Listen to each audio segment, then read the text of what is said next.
Oke, selamat pagi, siang, sore buat semua yang sedang menonton akun YouTube kita, Pembelajaran Fiskom. Kali ini kita masih di tema tentang mata kuliah pengantar sosiologi. Topik kita hari ini tentang sosialisasi kepribadian. Nah, teman-teman pasti bertanya-tanya ya, hubungannya segala sesuatu yang sangat psikologis ini apa hubungannya dengan materi tentang sosiologi, ilmu sosial, dan lain sebagainya. Coba kita ungkap satu-satu ya. Nah, eh, teman-teman semua pasti sudah pernah atau mungkin masih ada yang belum menonton ya film filmnya namanya Split, ada di sebelah deh supaya editornya nggak sulit nih. Nah, ini ada di sebelah filmnya. Film Split ini menjelaskan tentang seorang sosok atau karakter yang memiliki banyak sekali, kita suka menyebutnya kepribadian. Nah, ada kurang lebih sampai 23 kepribadian yang dia miliki. Kalau itu dari teman-teman buka di IMDb atau review-review film menceritakan tentang si sosok ini, diperankan oleh James McAvoy. Saya lupa nama nama karakternya, tapi James McAvoy kemudian memerankan tentang film berjudul Split. James McAvoy mungkin teman-teman familiar dengan karakter Profesor Xavier muda di film X-Men. Nah itu yang coba dijelaskan dalam film Split ini ada 23 karakter kepribadian. Bagi kita mungkin bertanya-tanya apakah memang benar ada orang yang punya 23 kepribadian dan lain sebagainya. Tapi di masa yang sekarang orang suka menampilkan sesuatu yang berbeda dari apa yang ditampilkan di ruang publik dan apa yang sebenarnya dia eh, apa istilahnya identitas pribadi yang sangat intim yang dia miliki. Makanya kalau anak-anak zaman sekarang lumrah sekali dengan sebutan namanya alter ego, alter akun dan lain sebagainya. Itu juga bagian dari dinamika sosial yang terjadi pada dewasa ini. Oke, kita tinggalkan dulu film Split. Nah, capaian pembelajaran kita ini mungkin orang bertanya, ngapain sih ngomongin apa pembelajaran kita kali ini ya kak? Nah, pembelajaran kita kali ini capaiannya sederhana sebenarnya. Mahasiswa mempunyai pemahaman yang baik tentang kepribadian manusia, berikut pengaruhnya bagi kehidupan bersama manusia. Termasuk di dalamnya kehidupan berkeluarga, bermasyarakat, berbangsa, dan bernegara. Jadi, apa yang kita tampilkan, sosok pribadi kita, itu kemudian yang mempengaruhi bagaimana identitas kita dalam keluarga, bermasyarakat, berbangsa, dan bernegara. Itu kemudian relevansi antara materi yang sifatnya sangat intim tadi, dalam diri kita sendiri dengan materi pembelajaran di mata kuliah pengantar sosiologi. Nah, pertanyaan berikutnya tentang materi ini adalah kalau teman-teman tahu tentang istilah stereotyping, labeling terhadap satu kelompok identitas dan lain sebagainya. Kita suka menyebutkan sebuah stereotyping yang paling familiar di dua bagian. Stereotyping di bagian hereditas atau apa ya tanda-tanda lahir, genetik dan lain sebagainya, dan stereotyping di bagian yang kedua budaya ataupun ras yang dimiliki. Nah, poin terbesar dari dua hal ini adalah apakah kemudian stereotyping itu sangat gampang atau lumrah sekali kita kaitkan dalam dua hal ini. Apakah kemudian kalau orang faktor hereditasnya kental dengan genetik yang misalnya punya karakter tertentu, anaknya atau keturunan berikutnya kemudian bisa atau mungkin berbeda. Atau pertanyaan paling mendasarnya, apakah kemudian kalau dalam materi kelompok sosial misalnya ada value-value atau nilai dari kelompok sosial tertentu, misalnya dari nilai dari satu pedesaan yang homogenitas sukunya sangat kuat, misalnya homogenitas suku Jawa, homogenitas suku Batak, homogenitas suku Maluku atau Ambon dan lain sebagainya itu sangat kuat. Nah, apakah kemudian hal tersebut membuat kita gampang untuk melakukan stereotyping? Nah, itu pertanyaan penting dalam materi kali ini. Jadi faktor internal hereditas dan kemudian faktor eksternal dari budaya yang membentuk karakter ras itu apakah mungkin membuat kita selalu menggampangkan atau mensederhanakan karakter seseorang dalam istilah yang lumrah sekali disebut dengan stereotyping. Itu pertanyaan yang ingin saya tinggalkan di dalam materi ini, nanti akan dijawab di apa menit-menit terakhir. Nah, kita bicara tentang kalau dalam ini kan karena materi ini materi akademik ya, kita bicara dengan dalam lingkup atau wilayah etimologis, definisi yang kemudian harus kita pahami akar akar bahasa, akar definisi dan lain sebagainya. Kenapa kemudian istilah pribadi, kepribadian itu hadir? Tentu kepribadian itu berangkat dari kata dasarnya itu pribadi. Pribadi ini yang kemudian membentuk kepribadian. Jadi sebenarnya kepribadian itu kalau dilihat dari etimologis, kepribadian itu punya banyak dorongan atau tarikan, sedangkan pribadi itu sendiri justru ya itu sudah terbentuk dengan sendirinya yang dibentuk oleh manusia. Nah, kepribadian itu justru faktor-faktor yang kemudian membentur dan membentuk seseorang tersebut. Nah, kepribadian punya arti dalam bahasa Latin ataupun bahasa asing, namanya personality, diambil dari kata persona. Persona ini lakon yang kemudian terjadi dalam drama-drama Yunani, topeng yang dianggap dipakai oleh para aktor. Jadi persona adalah apa yang ingin kita tampilkan, yang ingin kita apa yang ingin kita tunjukkan ke halaman muka orang lain, ingin tunjukkan ke kemudian ke wilayah publik orang lain. Nah, itu yang disebut dengan persona. Nah, kepribadian itu hakikatnya adalah pola sifat dan karakteristik tertentu yang khas dan relatif permanen yang membentuk karakteristik individu. Jadi, bentukan-bentukan dari luar justru akan membuat karakteristik yang sifatnya permanen yang terjadi dalam individu itu sendiri, yang membentuk pribadi dia. Jadi, ini dua hal yang dari kajian etimologis ini membicarakan dua hal. Ada yang kita bawa itu namanya pribadi, ada kepribadian yang kemudian terbentuk dalam proses yang cukup panjang. Nah, kepribadian kalau menurut KBBI ya, Kamus Besar Bahasa Indonesia mengatakan bahwa kepribadian atau personality adalah karakter atau gambaran dari watak seseorang. Itu yang membuat kita punya keunikan. Walaupun nanti kita juga bicara tentang orisinalitas dan juga tentang yang tidak orisinil, kepribadian atau kepribadian tidak orisinil. Pribadi artinya juga dianggap dalam KBBI sesuatu yang diterima sebagai asal ciri-ciri mental maupun ciri-ciri fisik yang dimiliki oleh orang. Jadi itu juga bawaan yang kita, kalau KBBI mendasarkan pada sifat-sifat yang sifatnya hereditas ini, yang punya hereditas dan juga bawaan mental ini tentu bicara tentang karakteristik tertentu yang dimiliki dari suku, agama, ras, dan lain sebagainya. Nah, pribadi hanya melekat. Ini keunggulan yang kita sebagai makhluk yang kalau dalam beberapa kitab suci mengatakan bahwa kita adalah makhluk paling sempurna gitu ya. Pribadi ini yang kemudian hanya dimiliki oleh manusia. Makhluk lain kemudian justru atau kecenderungannya tidak memiliki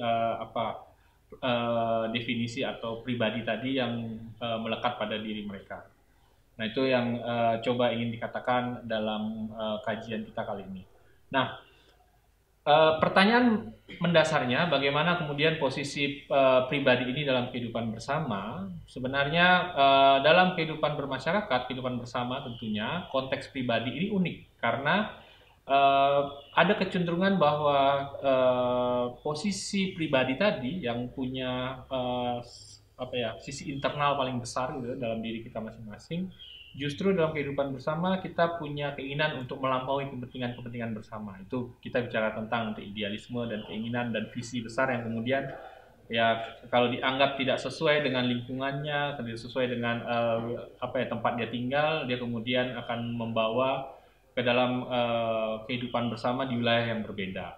Nah, kepentingan pribadi tadi berbeda dengan kepentingan bersama. Makanya dalam setiap undang-undang dikatakan bahwa jangan ada kepentingan individu atau kelompok tertentu, yang ada adalah kepentingan bangsa. Itu yang ingin ditujukan dalam kehidupan bermasyarakat, justru menghindari banyaknya kepentingan pribadi karena itu yang dalam materi-materi kita nanti atau materi-materi sebelumnya sudah dibahas tentang bagaimana ketika ada individu yang dalam posisi sosialnya itu berbeda dengan apa yang ingin dikejarnya, konflik sosial itu lumrah sekali terjadi. Nah, itu yang dihindari. Kepentingan pribadi memang pada prinsipnya tentu berbeda dengan kepentingan bersama. Tapi kalau kita berbicara tentang konteks antar bangsa, menghindari kepentingan pribadi yang terlalu banyak itu justru dihindari. Konstitusi Dasar Indonesia menggarisbawahi kepentingan pribadi harus tunduk kepada kepentingan bangsa, jadi poin utama.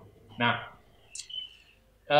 dalam konteks ini, posisi pribadi dalam kehidupan bersama, kenapa pertanyaannya kemudian orang sering mengejar apa yang dianggap dia baik dalam kepentingan pribadi dia, itu yang kemudian kita bicara nanti tentang immortalitas, kehidupan setelah kematian yang banyak sekali dibicarakan, yang dirasakan oleh setiap pribadi kita juga, yang membuat setiap pribadi ini kemudian mengejar kesempurnaan dalam perspektif dia, yang hanya terbuka bagi dirinya sendiri. Nah, ini Jadi intinya dalam konteks-konteks tertentu, dalam wilayah-wilayah tertentu, kenapa orang punya idealisme cukup tinggi dalam mengejar kepribadian atau kepentingan pribadi dia, poinnya ke arah sana, ke arah tentang immortalitas tadi, kehidupan pasca kematian yang punya standarisasi yang berbeda dari individu satu dan individu yang lain, tergantung nilai yang kemudian dia perjuangkan atau nilai yang kemudian dia jalani. Nah, Plato, Hegel nanti masuk kepada ini beberapa pandangan dari para sosiolog gitu ya. Plato, Hegel lalu masuk kepada nanti ke Karl Marx juga, mereka percaya tentang materialisme dialektis. Ini agak sulit nih. Materialisme dialektis itu yang mereka menyoroti dua hal. Bagaimana pribadi ini akan menyasar namanya keabadian. Itu yang momen yang harus dilewati bagi sosok manusia. Jadi materi kita hari ini memang agak intim ke dalam gitu ya. Bagaimana cara kita melihat melihat value atau nilai-nilai yang kemudian diperjuangkan kita sebagai individu. Nah, dalam posisi ide pada keabadian tadi, makanya kemudian kita masuk kepada yang disyaratkan oleh Plato, Hegel, dan juga diteruskan oleh Karl Marx, namanya materialisme dialektis.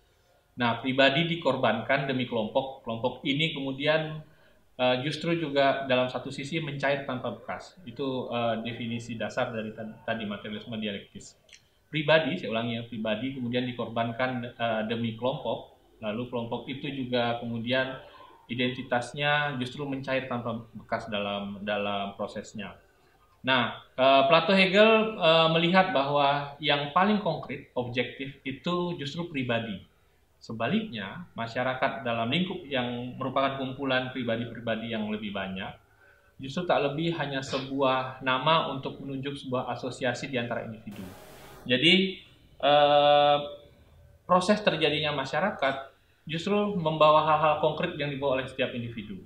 Nah, itu yang membuat sisi value yang terjadi, asosiasi yang terjadi di antara masyarakat itu dibawa dari pribadi-pribadi yang kemudian saling menyatu ke dalam sebuah komunitas tadi. Itu secara sederhana bicara tentang materialisme dialektis. Nah, ada satu pandangan juga dari Jose Ortega melihat bahwa kepribadian itu adalah pola perilaku seseorang dalam dunia, pola perilaku pribadi atau persona, akar struktural dari kepribadian. Itu yang lebih ke dalam lagi. Nah, itu teman-teman berarti sudah mulai paham gitu ya, perbedaan antara pribadi dan kepribadian. Kepribadian dia akan membenturkan tadi pribadi dia ke dalam nilai-nilai yang norma-norma yang diyakini dalam dunia yang dia jalani. Nah, tadi saya mengatakan bagaimana terjadinya kehidupan otentik dan juga kehidupan semu. Nah, kehidupan otentik menunjukkan bahwa jika kepribadian sesuai dengan pribadi, berarti apa yang kemudian dia jalani sesuai dengan value awal yang kemudian menciptakan dirinya sendiri. Nah, sebaliknya, kehidupan semu mengatakan bahwa kepribadian mengabaikan persona, mengabaikan apa idealisme pribadi yang dia miliki, akan mengabaikan hukum keakuan di dalam diri dia sendiri. Keadaan ini akan menggoyahkan sendi-sendi kehidupan bersama karena dia merasa bahwa kepribadian pribadi dia tidak sesuai dengan pembentukan proses kepribadian dia dalam masyarakat atau dalam dunia ini. Jadi dia itu yang membuat mungkin gitu ya, mungkin kalau dalam kasus-kasus tertentu ada namanya akun alter, ada namanya alter ego dan lain sebagainya. Dia kemudian merasa bahwa sosok yang kemudian dia bawa, dia tampilkan itu sebenarnya nggak sama dengan sosok yang dia inginkan dalam ruang-ruang publik lainnya. Sekarang cukup banyak ruang publik nah itu yang membuat sebenarnya kajian sosiologi sebenarnya sangat menarik untuk dilihat. Kalau dalam beberapa buku memang jarang menyosor atau mengarahkan kepada ruang-ruang publik yang sifatnya sangat orang mengatakan abstrak mungkin, tapi kita harus melihat ini ke dalam wilayah-wilayah yang lebih luas lagi. Banyak ruang publik yang terjadi yang kita nggak bisa prediksi, ada ruang-ruang publik tertentu, apalagi sekarang pada saat video ini dibuat namanya masuk ke masa era-era work from home. Jadi kita semua sudah sangat digital di era yang sekarang. Nah, kita lanjutkan dulu. Ada 8 kategori persona menurut Ortega, dan 8 kategori ini semuanya, 8 kategori ini biar editornya pusing nih. 8 kategori ini kemudian sifatnya sangat-sangat intim. kata kuncinya dalam bicara soal pribadi dan kepribadian tadi. Kepribadian mungkin wilayah yang keintimannya sudah mulai sangat sangat dibenturkan dengan wilayah publik. Nah, tapi bicara tentang kategori persona tadi menurut Ortega, 8 kategori ini semuanya sangat intim tadi. Tidak ada yang diobjektifikasi. Persona bukan sesuatu yang selesai, jadi proses jangka panjang. Lalu persona tidak dapat terselami hingga dasar, hanya orang tersebut yang tahu. Dia tambahkan juga di poin keempat, persona hanya bisa terungkap jika seseorang mengungkap autobiografinya, ketika dia membuka dirinya tentang apa yang kemudian terjadi. Autobiografi dalam banyak kasus juga menimbulkan sebuah sudut pandang yang menarik terkadang. Ada segala suatu hal yang tidak diceritakan, ternyata si penulis autobiografi merasa ini penting karena ini yang membentuk karakter saya, diceritakan lagi dalam autobiografinya. Ada beberapa autobiografi yang menarik justru kemudian membuat pandangan lingkungan tempat dia bekerja atau tempat dia hidup kemudian memandang negatif atas apa yang terjadi. Nah, itu beberapa cerita menarik tentang kategori personanya si Ortega. Nah, Sigmund Freud kemudian melihat 3 poin penting bagaimana struktur kepribadian kita itu tercipta. ID, ego, dan juga superego. Itu 3 yang ada dalam diri kita. ID itu bicara tentang bawaan lahir, itu terjadi di luar kesadaran kita semua gitu. Apa yang kemudian kebiasaan-kebiasaan, mungkin tidurnya sambil berjalan, nganga dan lain sebagainya, lalu tanpa sadar kemudian orangnya memang supel, lalu kemudian tanpa sadar orangnya memang cemberutan dan lain sebagainya. Itu memang bawaan lahir, itu yang kemudian tidak bisa diubah. Nah, kita bicara yang hal yang kedua, ego. Ego ini yang kemudian menjaga keseimbangan. Jadi faktor ID tersebut hadir, lalu kemudian dijaga keseimbangannya melalui ego yang punya value atau nilai-nilai dalam kehidupan bermasyarakat. Nah, ada yang lebih tinggi lagi daripada ego, yaitu superego. Superego ini bicara tentang budaya yang luar biasa, yang mengkristal, yang membuat kemudian mewakili tadi bahasa mortalitas kehidupan keabadian tadi sebelumnya sudah dibahas. Nah, dorongan ini yang kemudian membuat bagaimana si ID tadi mengejar kebaikan-kebaikan yang kemudian dia inginkan dalam perspektif dia atau dalam nilai-nilai yang ingin dia kembangkan. Jadi ada 3 hal penting si Freud melihat ya, bagaimana kepribadian tercipta, ada ID, ego, dan juga superego. Nah, 4 faktor terbentuknya kepribadian, kemudian ada hal penting dan terutama, nanti teman-teman bisa baca lagi gitu ya, dalam bukunya, dalam literatur, diktat dan lain sebagainya. Tentu ada faktor genetik jadi faktor penting tadi. Kalau Sigmund Freud bilangnya mungkin identitas jadi bagian dari faktor genetik, ID atau tadi kita bisa bilang identitas dari faktor genetik. Lalu ada faktor sosial, jadi poin penting juga, proses panjang tentu, faktor sosial dia tentu ini punya tingkatan-tingkatan layer-layer yang berbeda ya. Faktor sosial dia ketika dia bersosialisasi di usia tertentu, kemudian faktor sosial dia ketika dia bersosialisasi di wilayah yang tertentu yang berbeda, dan juga bagaimana budaya yang tercipta, budaya bawaan dari lahir, bawaan dari orang tua, budaya tempat dia tinggal di masa waktu tertentu juga akan membawa karakteristik tertentu. Dan ini yang paling penting adalah faktor pengalaman. Nah, ini ada 4 hal penting. Jadi genetik, sosial, budaya, dan faktor pengalaman. Itu membentuk bagaimana kepribadian itu tercipta tadi. Pribadi yang sifatnya sangat intim, yang punya kecenderungan sulit untuk diubah, tapi dalam prosesnya, pribadi ini punya banyak faktor pendorong yang membentuk karakter seseorang.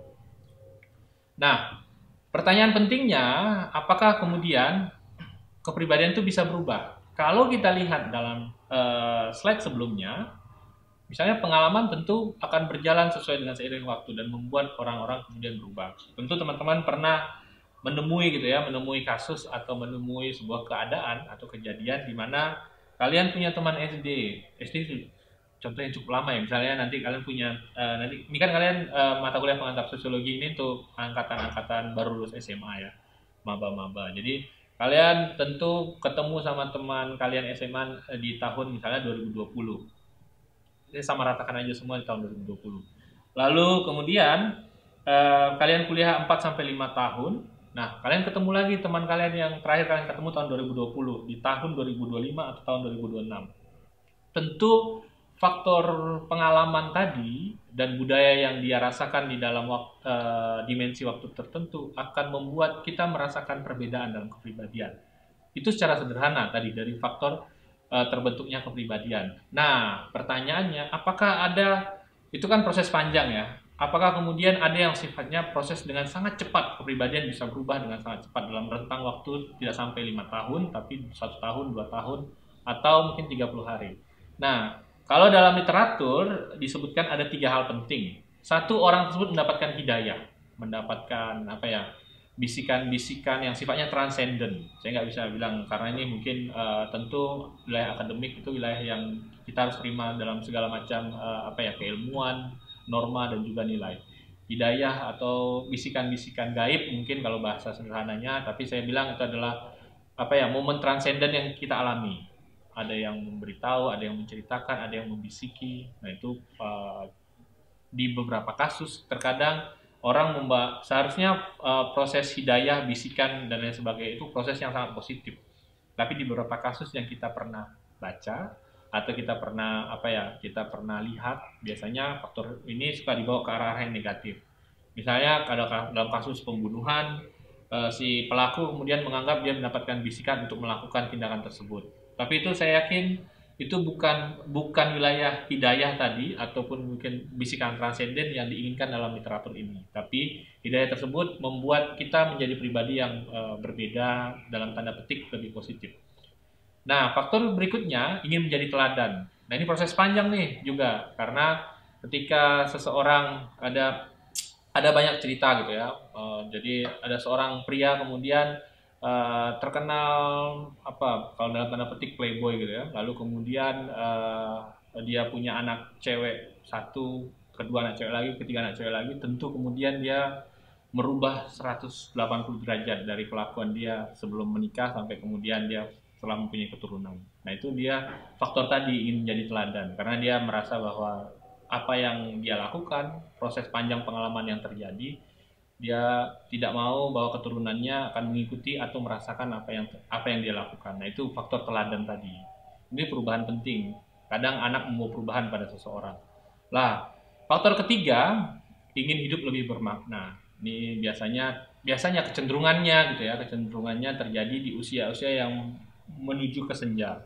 Ya, beberapa kelompok, walaupun kita nggak bisa mengkategorisasikan gitu ya, tapi ini kecenderungan, makanya saya memakai bahasa kecenderungan. Nah, itu yang membuat proses-proses menuju usia senja, orang punya pandangan hidup yang berbeda. Cara dia melihat hidup yang awalnya hanya melihat hidup secara duniawi, pengejaran terhadap unsur-unsur materialistik, kemudian berbeda. Karena apa yang dia perjuangkan selama ini kemudian lambat laun satu persatu hilang. Dan dia merasa bahwa hidup tidak hanya mengejar aspek materialistis, dan dia ingin merasa punya kehidupan yang lebih bermakna. Nah ini 3 hal penting. Faktor hidayah tadi, ingin menjadi teladan, dan juga ingin hidup lebih bermakna. Nah kata kuncinya adalah 2 hal. Orang tersebut atau pribadi tersebut bertobat dan juga belajar. Ini yang kemudian mendapatkan 3 hal penting bagaimana kepribadian bisa dirubah atau berubah. Oke, materi saya berakhir teman-teman semua, tapi jangan pernah berhenti untuk belajar, tidak hanya di channel YouTube ini aja, tapi teman-teman bisa menambahkan materi untuk dipelajari di literatur-literatur yang kita sepakati dalam kelas sebelumnya ya. Tolong teman-teman pelajari, karena nggak akan cukup ilmu hanya belajar dari YouTube atau dari video yang sangat singkat ini. Terima kasih, dah. 사랑을 했다 우리가 만나 지우지 못할 추억이 됐다 볼만한 멜로드라마 괜찮은 결말 그거면 됐다 널 사랑했다 우리가 만든 love scenario